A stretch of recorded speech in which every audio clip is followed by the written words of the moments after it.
আসসালামু আলাইকুম রহমতুল্লাহ বারাকাতুহু। তো আজকে একেবারে সম্পূর্ণ নিউ একটা রেসিপি নিয়ে চলে আসলাম। তার জন্য মুরগির ব্রেস্টের যে অংশটা ছিল সেটা নিয়ে নিলাম, একদম কিমা করে ফেললাম। তারপর হচ্ছে একটু আদা পেস্ট, রসুন পেস্ট আর পেঁয়াজ পেস্ট দিয়ে দিলাম। এরপরে হচ্ছে একটু হলুদ গুঁড়া, একটু মরিচ গুঁড়া আর হচ্ছে একটু ধনিয়ার গুঁড়া, তারপরে হচ্ছে একটু জিরার গুঁড়া,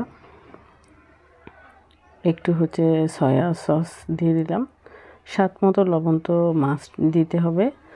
তারপর হচ্ছে একটু সয়া সস আর একটু টমেটো সস দিয়ে মাখিয়ে ফেলবো, পেস্টটা মাখিয়ে ফেলবো।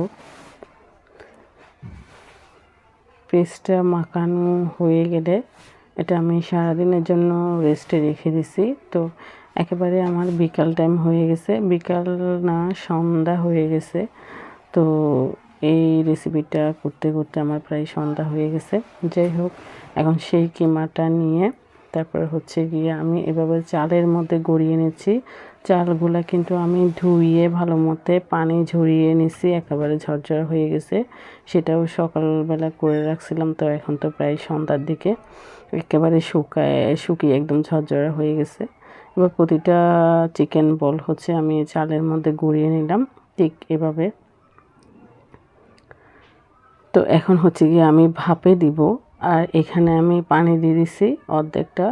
তারপরে হচ্ছে ঠিক পানিগুলো যখন ব্লক আসছে তখন এভাবে করে আমি সবগুলা মিট রাইস বল বসিয়ে দিলাম।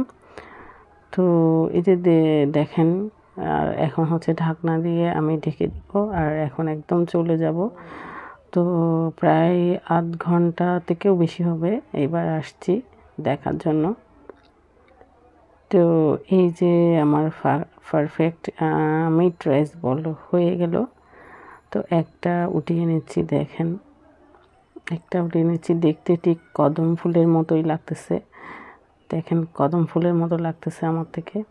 তো খেতেও কিন্তু খুব মজা। আর হচ্ছে এর মধ্যে যদি আরও অন্যান্য উপকরণ দিতে চান তাহলে অবশ্যই দিতে পারেন আপনারা, বাট আমি বেশি উপকরণ দিইনি।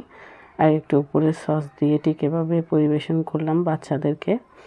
তো বাচ্চারা তো এমনিতে কোনো কিছুর সাথে টমেটো সস দিলে ওরা বেশি পছন্দ করে, আর এখানে যেহেতু ভিতরে চিকেন আছে তো খেতে তো আরও বেশি মজা। তো কেমন হয়েছে সবাই একটু জানাবেন। আর আমার ভিডিওটা করা যেহেতু সন্ধ্যা হয়ে গেছে তাই জন্য একটু ক্লিয়ার আসেনি। যাই হোক, সবাই ভালো থাকবেন আর আমার ফ্যামিলির জন্য সবাই দোয়া করবেন। Thank you for watching. আল্লাহ হাফেজ।